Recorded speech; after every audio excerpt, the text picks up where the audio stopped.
Hello everyone and welcome back to game number 3 of day 3 for stage 2 PELC promos. My name is Esquire, your commentator for the tournament. We just had a very epic game play out over on Miramar where we saw a massive win come in for the members of the ADR Farmers in a crazy 1v1 that dictated all. And in between two teams who sit up at the top of the leaderboards at that, it was pretty great content for us to watch play out. But a new game is going to be in store for us. Game 2 is in the books, is no longer going to be a factor here as we transition into the second half of today. Erangel is where we close the day out, and matches number 3 and 4 of today will be played out on the tried and tested, the OG of PUBG maps.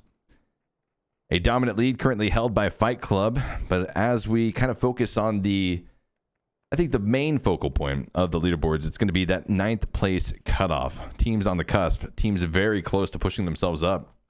It's only about 20 points 30 points at the very low end of it is what Royalty would have to put up at this stage in the game to get into that top 9. However, other teams will continue to advance the leaderboard. Oh, we're going back to Miramar. I lied. So maybe our double helping of Erangel is tomorrow.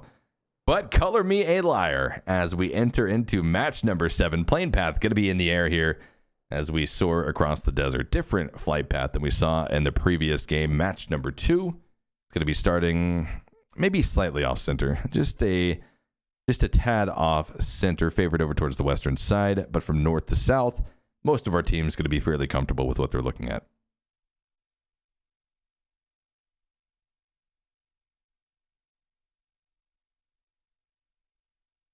Some of our East Coast squads might be having a little bit more difficulty in trying to find a position, or at least that primary loot position. However, Miramar is one of those maps where under these super settings that we utilize in competitive PUBG for the PEL, etc., it's really not too devastating to find yourself what we used to call trash looting up individual compounds kind of sprinkled around the map. If you absolutely have to, it's not ideal. It's not ideal, but it certainly is an opportunity that teams have to avoid these early game conflicts, avoid contesting a squad, trying to find a secondary loot location.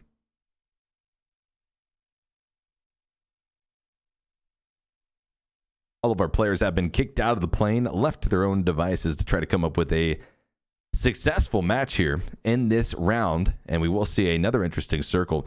This time, instead of the southeast, it's going to be favored over towards the southwest, centered a little bit south of Monte Nuevo. Slightly implicated, although not too much, is going to be the channel down at the south that splits off Via de Mar and Los Higos Islands. And then a few squads are already going to be very happy with their positioning inside of the circle. So I want to draw attention as we switch off of the map, but I want to draw attention to where the members of Brute Force are currently positioned. They were inside Monte Nuevo. It ended up being essentially the central point of phase number 1. Again, they're a squad that we highlighted on the cusp of falling out of the top 9 from a first place position all the way down to possibly not entering into the PELC for 2020. They have a massive opportunity inside of this game to come up with some points. So we're going to be keeping our eyes on them, definitely going to be tracking their progress and seeing how they play off of getting this type of circle. A lot of teams will talk about it, and you'll ask them, do you guys like it when a phase 1 circle pops on top of you, directly centered? And, opinions are split. Some squads will be like, yeah, of course we love it. We love getting circle position. Some teams will be like, it's phase number 1. It's great. Sure, it cuts down a little bit of that early rotation, but there's still a lot of movement to be had. And when you kind of split up, when you spread out and your loot drops and you get a phase 1 circle on top of you, a lot of teams are going to be drawn to that area like a magnet. And are you going to be able to loot up fast enough to reunite as a dominant squad to possibly combat some of those enemy teams that do move in? That's going to be the biggest question on the board here as we continue to look around at some of our other squads taking up positions on the map.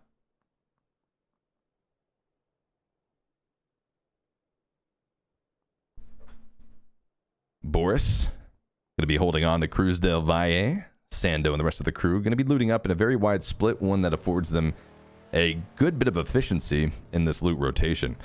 CrazyCrew already going to be making a rotation of their own, or at least sending one player out on a bit of a scout to try to find something to lock down for the squad.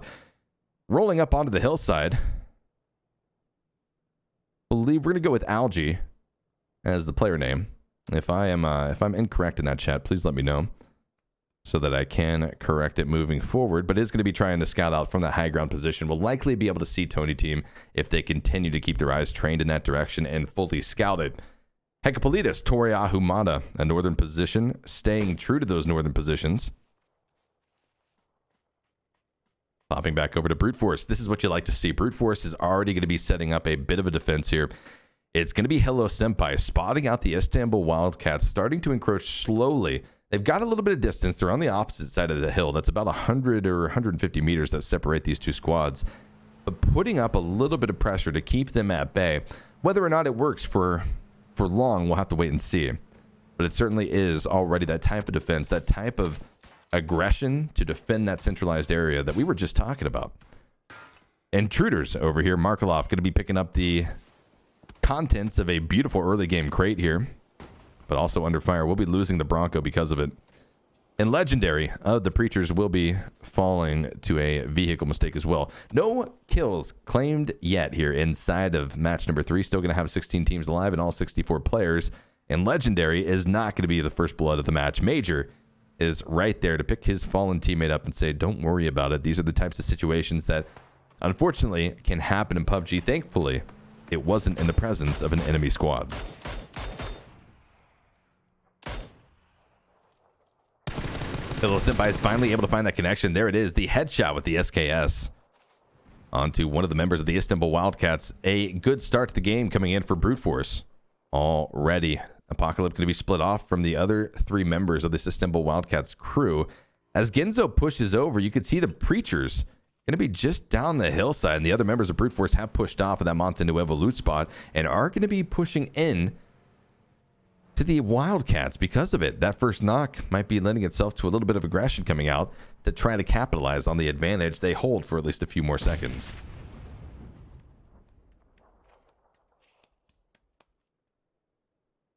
Ginzo has pushed down on the hillside to try to get the res off onto his teammate Apocalypse. Will likely have the time to do so before AmerouuS ends up coming over the horizon, over the hillside to get the lines of sight.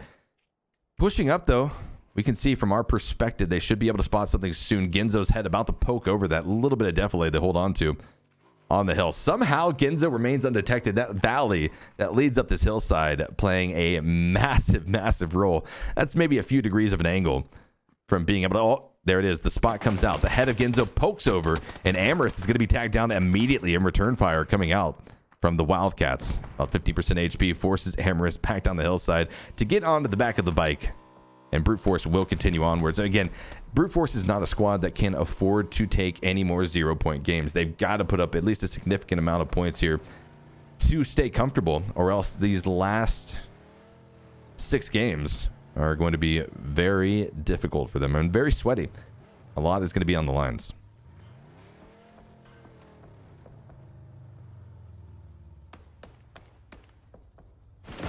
ADR farmers suffering rather a bit of casualties, but the Istanbul Wildcats do spot out the Preachers and vice versa as shots ring from down the hillside up to the hill where Ginzo and teammates lie. Ginzo tagged down to about 35% HP. The pressure continues to be applied, but the saving grace, I think, for the Wildcats is that they allowed, well, not so much allowed, but pushed.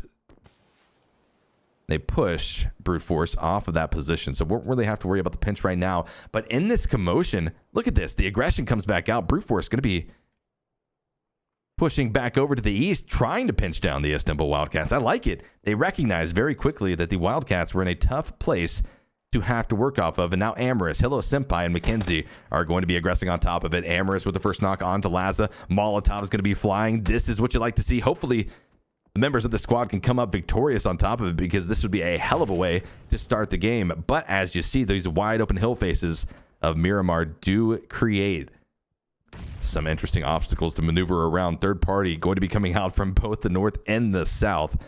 They felt the shots coming in from CrazyCrew. I'm not sure who's shooting down from the south. It possibly could be the Preachers. It possibly could be Stellar as well from that very, very far off high ground position. But regardless, Brute Force not going to be worrying about this. The Preachers will be lining themselves up now on the opposite side of the Istanbul Wildcats. Coming in clutch. Nade's going to be raining down, and Major ends up stealing away the knockdown that Brute Force was able to effectuate. Down goes another member of the Wildcats just as phase number 2 does shift. A little bit more than a nudge, a little bit less than a hard shift over towards the eastern side of phase number 1.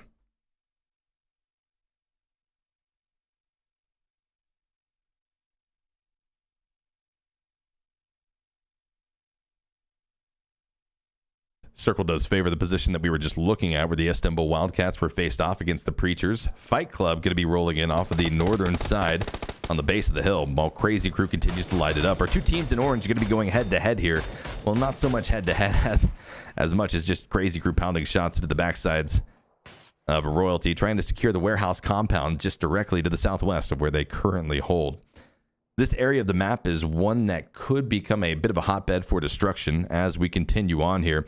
If one team has to shift out of the compound into the wide open, many guns are going to be trained in that direction. Melt to Power down the hillside will be claiming, I believe, what is our second crate to be picked off here in the game. M249 going to be in the crate, but that level 3 kit going to be the prized possession. Picked up Intruders going to be flopping along the hillside here in the Murado, feeling one of the difficulties of this Miramar map, and that's vehicle rotations across the hillsides, even with the additional dirt roads that we saw added into the map about a year ago.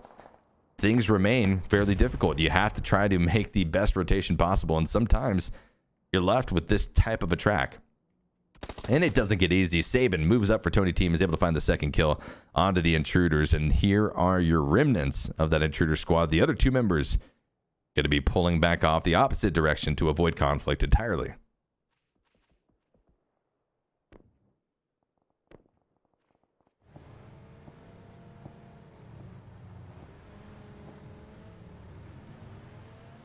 Brute Force in the kill feed, able to find another knockdown and a flush on the BSD of the Istanbul Wildcats. They're still remaining to be a significant threat here on the western side of phase number 2. They pulled off that centralized position to avoid too dangerous a conflict, but in doing so, still have opened themselves up to the lines of sight that previously existed. Almost 11 and a half minutes here into game number 3. Have only seen 6 players drop out and 0 teams. It's going to be a very active early to mid-game transition as we continue on here. About a minute left on the board until we will see that phase 3 shift come in. Stellar's Moleman going to be dropped down from those far shots off from Fine and Melt Power. A few trades coming back in, but won't be able to find any knocks of their own. Fine through the smoke will be trying to find the flush. Unfortunately, does not do so. Pulls off a little bit further, knows that the damage has been done. Will likely be coming up with the flush in a few seconds' time.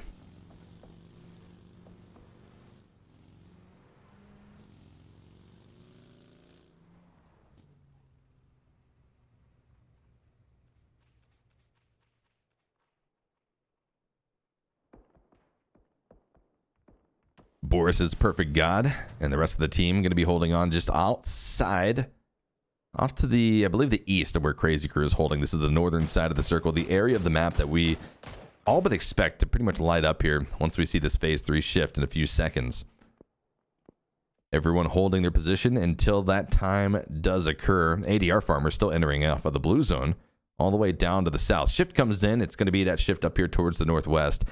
Not necessarily a hard shift either here in phase number 3, but it's going to be a shift that sends teams on slight repositions, and those slight repositions can create even deadlier of a lobby where teams aren't pushed through these fights, where you don't see squads getting eliminated out of the matches by virtue of the deadly transitions. It creates a little bit more crowded of a phase number 3 than these teams are going to be used to. Not a lot of movement to be made here, especially with it pretty much being a hillside territory. There are a few compounds sprinkled throughout the map, but not many teams are going to be able to find those open at this stage in the game. Royalty taking casualties. CrazyCrew is able to find Suppy and drops them down and out on the open hillside. Beamy for Stellar, going to be pushing into the compound here on the southern edge of the circle on the high ground position of Chumacera. Eyeing the shot, spots off the back of one of the players of level, takes the spray, and is not going to be able to find the flush. Now fully alerting level of his position. Beamy has to find some very good shots here. Has to get a drop, then reset. Maybe another drop, then reset, and then take the final 1v2. It's a tall task, but certainly one that at least Beamy and the rest of the crew are going to be able to do here now that they've got the numbers working for them. But action pops off all around the map. Preachers, Major, and Selfish working together are going to be able to find the double drop onto the 2 remaining members of Dos Pilots. Out they go as our first squad eliminated from game number 3.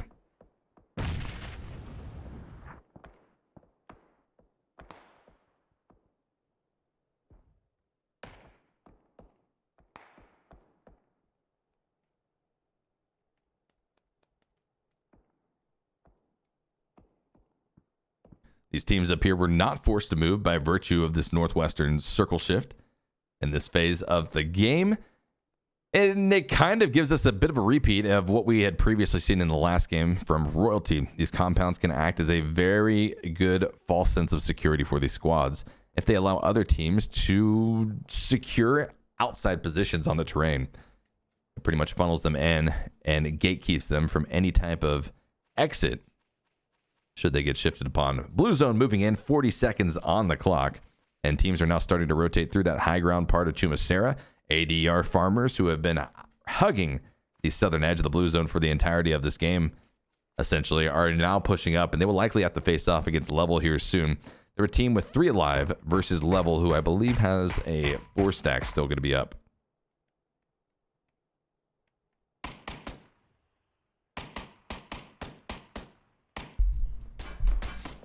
Yeah, absolutely. In these difficult circles, this is where we kind of expect the more skilled teams to be able to display those skills, be able to display that team synergy, the team strategy, the effectiveness of the IGL, pretty much every component that you can attribute to a top caliber PUBG team. Here in this next shift, it goes down to the southeast just a little bit, but still heavily favoring the position of 2 teams in particular. And those are going to be the Istanbul Wildcats. And we say Wildcats, but really we need to use the singular. It's a solo player, Hakkapeliittas, the only player to have survived the chaos that the Istanbul Wildcats have been thrown into for the better part of about 14 minutes. And then the Preachers on the hillside, high ground position going to be held just about 100 meters south of where Hakkapeliittas currently is positioned. Rotations coming out from the north, though. It's going to be Boris as well as Fight Club going to be in a position to possibly scout this out, possibly put a little bit of damage out onto it, but they are taking casualties of their own as the pressure starts to mount from the western side of the map.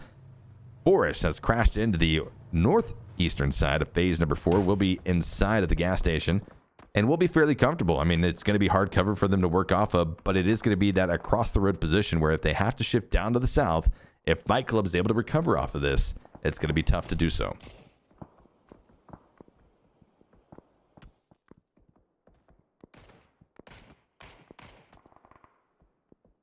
Stellar in a very tough position. However, they do have the benefit that ADR farmers are trying to remain undetected as they continue to work their way off of that southern angle. They spot out Stellar in a position to where they likely could have capitalized on those kills, but look what they've now opened up. Stellar, as they cross over the hillside, they've engaged onto the Tony team. They come up victorious in that bit of an engagement with Sabin, or the bit of a knockdown. It really wasn't an engagement. There were no shots returned back. But now Stellar is completely occupied with what lies to the north, and it allows the ADR farmers the opportunity to swarm, the opportunity to strike. And with that, down goes Jambaway. Flamyy with the Scar spray down is able to find one. Looking for Celis in the prone position. No, Celis is able to find the spray back with the M416 headshot. Is able to trade back 1 kill. Mark that now 2. Finds it on the Triquo as well. 1 member, Flamyy, going to be all that's left for the ADR farmers. Is able to find the trade back on the Celis, but smoke grenades will have to come out. The other members of Stellar are not going to be pulling back to this in a position where they could capitalize. Moleman and his teammate, though, going to be a little bit too far off from this to protect Celis, and down they go. ADR farmers will likely be able to fully recover off of that. Yeah. What's up, Mista? Good to see you. But yeah, Celis absolutely popping off right there. It was a solid last stand, but unfortunately was not able to come up with it. Stellar will be finding themselves quickly eliminated thereafter by a separate squad. HaKoHe comes in huge with a double kill onto Moleman and his remaining squad member. Down they go, our 14th team to exit out of game number 3, just shy of the 20-minute mark of this match. Level maintain a 4-man presence as a fight breaks out on the western side of the circle. Royalty going to be facing off against Brute Force, who is also holding Hakkapeliittas down.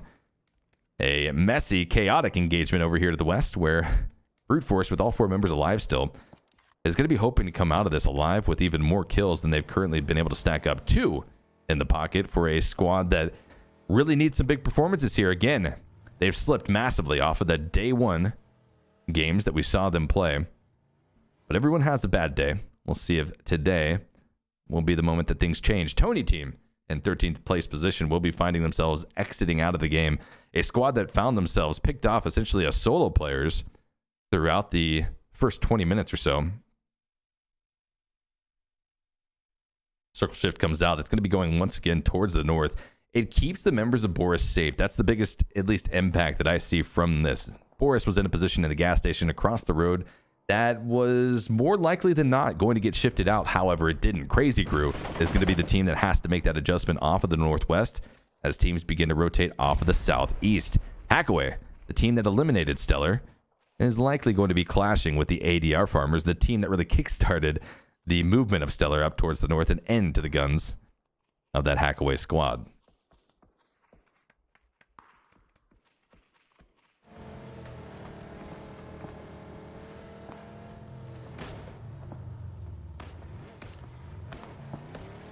CrazyCrew have been able to push off of that far northwestern edge position on the previous phase number 4 circle. But the commotion down here to the south is really where things are starting to light up. ADR Farmers are going to find themselves quickly eliminated when they faced off against the members of HaKoHe. Lazy, Vlad, and the crew able to work as a solid unit to eliminate that team from the map. But down here to the south, Level is still going to be working off against the gatekeeping position currently held by Brute Force. Hawk could be prepping nades to lob in this direction. And they're getting close, but will be a little bit short of finding that fatal impact that was intended. Phlasm retreats back to the opposite side of the hill, has a small window of opportunity to get the meds off, but Brute Force could still definitely spot out the members of Level in this retreat if they continue to push up. Royalty's Infection in a 1v1 scenario on the far western edge, with the blue zone moving in, is able to find success here on top of Hakkapeliittas' Patrick. Down they go. 10 teams remain, and another point going to be picked up by Royalty.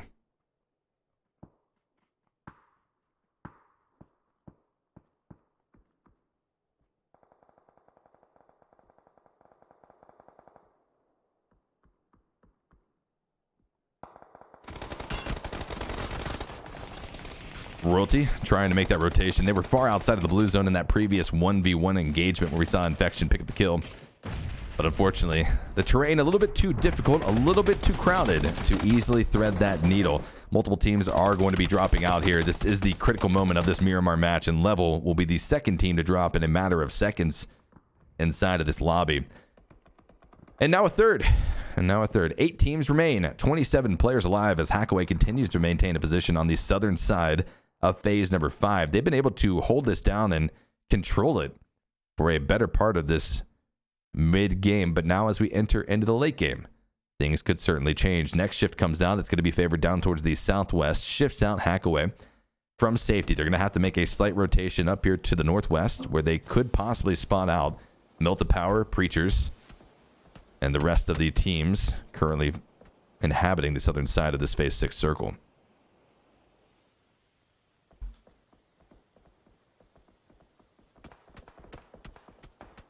Four teams out of our 8 alive have 4 members. 1 solo still going to be in the game. That's the Istanbul Wildcats. Apocalypse holding on to a compound that's not been pushed up upon the presence of teams on the hillside. Keep Fight Club at bay. And CrazyCrew is now pushed off of that far northwestern edge they previously held. They've got to drop down now across the road. And this is where the difficulty really lies. They'll have to deploy smokes as they're already starting to set up right now. A wall to get them across the road. But once they're there, what are they going to be able to do? You can see the lines of sight that Fight Club currently hold on that ravine just on the opposite side of the road where Fight Club, or rather where CrazyCrew, is going to be wanting to stop off. But the shots come in. It's Brute Force from the hillside. They're able to find a double knock on the CrazyCrew. Down go 1, down goes 2, and a kill steal will be coming in. Gifted able to pick up 1 onto Vital, but Brute Force is going to be the team that really capitalizes and feels the most reward out of this fight. 1 member left, CrazyCrew, and a massive explosion and a ragdoll body flying up in the air will be eliminated out of the game in 8th place position. This is a, CrazyCrew, I think, made it farther in this game than we thought they would. Huge nades coming out. Fight Club is going to be defending this compound very effectively. That nade bounces off the back wall and ends up finding a connection. Now another one comes in, marked at a third for the flush, and there it is. A blaze of glory, a mini red zone being dropped down by the members of Fight Club to successfully clear out another squad from the northern side of the circle. Out goes Boris in 7th place position. Yeah, Zero Byte. I was wondering the same thing. I mean, Apocalypse has been holding on to that compound, which should be a priority by at least one squad to have already moved in. Oh, big nade coming into the shack. There it is. Double knock onto Yuang and Magebane. Another Molly going to be coming in to try to secure this, and it's going to be tagging down. Oh, how is Guess Who not burning right now? Somehow was able to avoid not just the grenade, but also the Molotov damage. Unfortunately, loses 2 members in the process, but that was a nasty position for the members of Milton Power to find themselves in at that moment. Apocalypse, the solo player of the Istanbul Wildcats, going to be still holding strong inside of this compound, and the Istanbul Wildcats likely have a good opportunity to breach into maybe even a top 3 position if that compound remains unoccupied.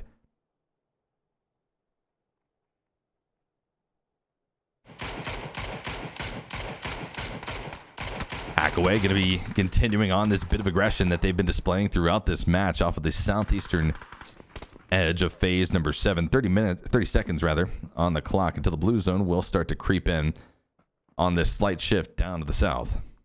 Imagine being in that shack, watching your friends burn to death. Yeah, it's that was tough. I mean, that was tough. There was really nothing that that Milton Power could do. Probably a slight movement in one direction would have spelled disaster, but there it is. HaKoHe tries to push in. Fiend not able to find it. Milton Power's Guess Who comes up clutch. The solo player of Milton Power inside of the shack is able to at least hold off the pressure and maintain their presence here in this lobby. Nades are being prepped, though. It's going to be cooked. It misses. Guess Who? He stays alive for at least a few more seconds. Dropped down significantly to about maybe 15% HP, but that nade did not close out. A miscalculation in that throw had a massive effect on how this southeastern side of the circle is going to continue to play out. It's a 1v2 scenario in between Guess Who of Milton Power and the 2 members of HaKoHe, Vlad and his teammate Lazy, able to accumulate 12 kills for the squad so far.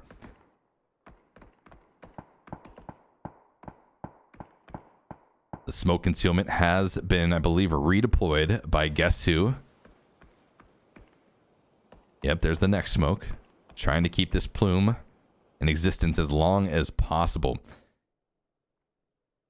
A jump comes out and then back into the shack. This is not a bad play unless Vlad had another grenade, which he doesn't. So it ends up being a very good play for Guess Who.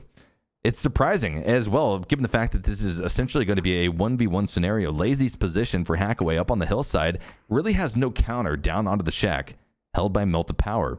Vlad has the blue zone on his back, has to push up.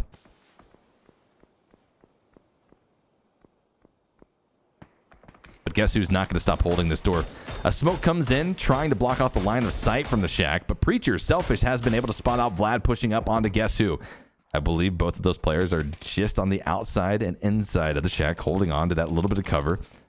Apocalypse got pushed on inside of the compound come the Preachers, and Major gets knocked down even as a solo player for the Wildcats is able to have an impact in this game, which just goes to show the confidence that Apocalypse has here in this lobby. This action over here on the western side of the circle, we've been tracking it for a little while. HaKoHe going to be spraying down. Vlad is able to find the connection on the Guess Who in the kill feed and wipes them out. But in doing so, we saw just the different lines of sight that the Preachers have on top of this squad with, I believe, now 13 kills to their name. That's HaKoHe. Very open, very exposed, and outside of phase number 8 is where that squad finds themselves. Preachers continuing to at least referee this fight. This lobby, this final few circles. They see the trajectory of the smoke grenade come out from behind the hillside where Lazy is going to be holding on to. Takes the peek, but Legendary... Oh! That headshot, that reaction time is exactly what Legendary needed.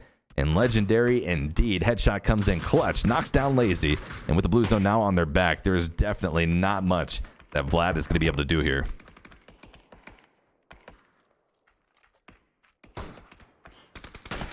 That's funny. I think right before that happened, chat says... Legendary's insane. Follow Legendary. He's sick.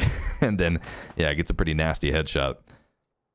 Chat and all your wisdom and all your clairvoyance. props to you. Gifted, Fight Club going to be putting out the final shots into HaKoHe, eliminates them out of the game. Fight Club coming up here in the third match of the day with 9 kills already to their name. Will be losing ZorF to the blue zone,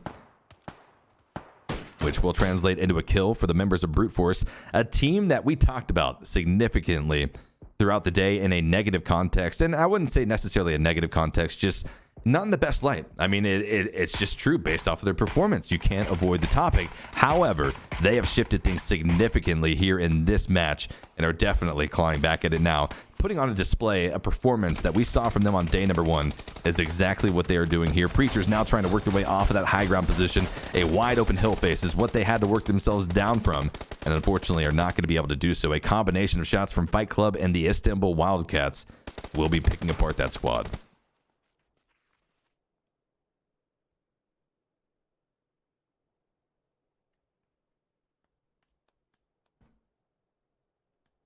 Yeah, Hakkapeliittas is definitely playing a pretty significant factor here in this match as a solo. And as I called it, based off the positioning, he kept this building at least clear enough and was able to apply enough pressure as a solo to advance the Istanbul Wildcats from a team that looked like they were going to be maybe 15th place in this game into a top 3 position with a few more kills to boot.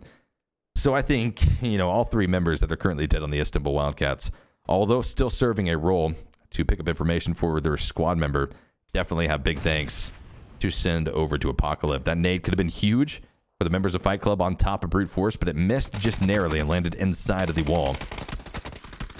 Spray down comes in. Gifted, able to find a double kill, the elimination kill onto Brute Force, and now looks over towards Hakkapeliittas, who takes this opportunity to pounce. Looking for Gifted right here. It's going to be a 2v1 scenario to close this out. Has been able to pick up, I believe, 3 kills from this compound. Absolutely insane that Hakkapeliittas has been able to do this for the Istanbul Wildcats into a second place confirmed placement for match number 3 as a solo player in a circle where so many teams have had so much difficulty making their way just to this stage of the game. I mean, look at this. Fight Club, one of the most dominant teams here in this lobby, has been whittled down to just 2 players alive. Circle going to be taking this peek, takes it, ends up getting sprayed down. Fatal damage. However, Gifted comes in clutch with the M416 headshot spray down, secures another victory for the members of Fight Club. That's a 14 kill chicken dinner that Fight Club is going to be picking up here. Absolutely insane what Fight Club is doing here on today's matches. The breakfast was certainly good. The rest off of yesterday's games was certainly good. And Fight Club is just killing it. They are in a league of their own, essentially, at this stage in the game. Huge, huge game once again for Fight Club. Yes, it's not their 26-point chicken dinner that they started the day on, but it certainly is going to be a hell of a lot of points for them to continue to stack up on the leaderboards. With that said, though, I think we need to once again take note of what Hakkapeliittas for the Wildcats was able to do right there. That is one of the best solo player performances that we've seen in the last few weeks of competitive play. It is definitely the best solo player performance that we've seen here in this tournament so far, and you have to give credit where credit is due. The decision-making to get inside of the compound, the pressure. I mean, Hakkapeliittas didn't just sit idly by and let things develop around them. They were still playing the smart game. They were applying pressure when they absolutely had to, when the critical moments presented themselves, and then were passive when they also needed to be. Great game coming in for the Wildcats, specifically for Hakkapeliittas.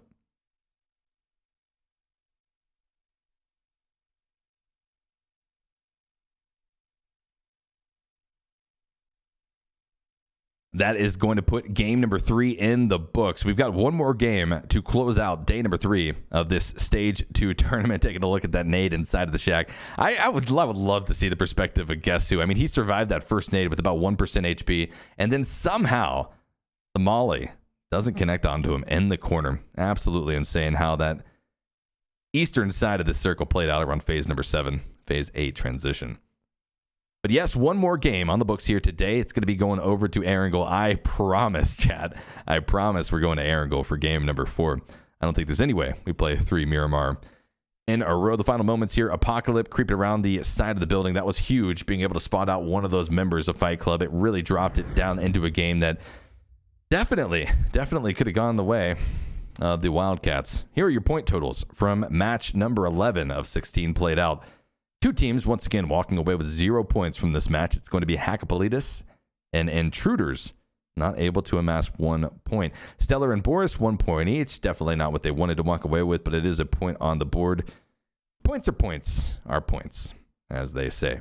Those pilots, the rest of the crew, as we work your way up here into the top half of the leaderboards from this match. It's going to be a massive 20-something point game, 26-point game, or 24-point game, I believe, for Fight Club once again.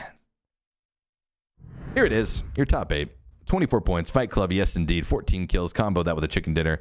A hell of a game for this squad. HaKoHe coming in second place from the match. 16 points, definitely not a bad total for them to have accumulated. Significant points as well for Brute Force, 11 points. It's not going to be a huge jump up for them, but it's going to be a significant amount of points to at least put them back in the right direction. Back up the leaderboards from 9th place position. Our damage leaders from this round, a much more damage-heavy game than the previous 2 games on the day. 800 damage being put out by the Preachers. Legendary. Here are your kill leaders as well for match number 11. Gifted from Fight Club, going to be taking away the most kills by a margin of 2. 6 kills picked up by this player, dropping down to 4 kills and trickling down from there for the rest of the top 10. Head-to-head stats between our 2 top squads from this game are going to be Fight Club versus HaKoHe. Massive damage applied by both of these teams. You can see just how close they were, and not just kills, but also ADR.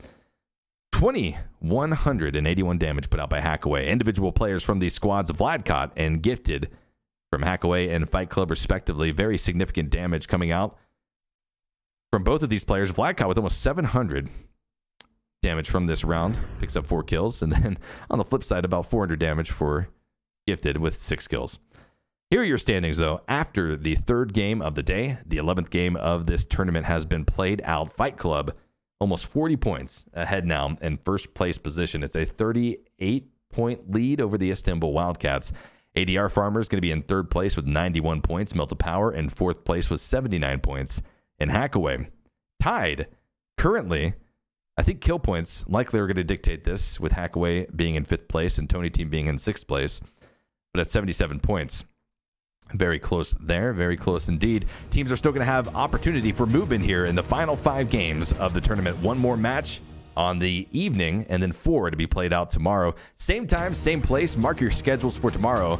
And also, don't touch that browser. We'll be right back in just a few minutes for the final game of the day. Fight Club, they've gotten 2 chicken dinners so far. Will they be able to come back and claim not just a repeat chicken dinner, but also the 3rd chicken dinner of the day?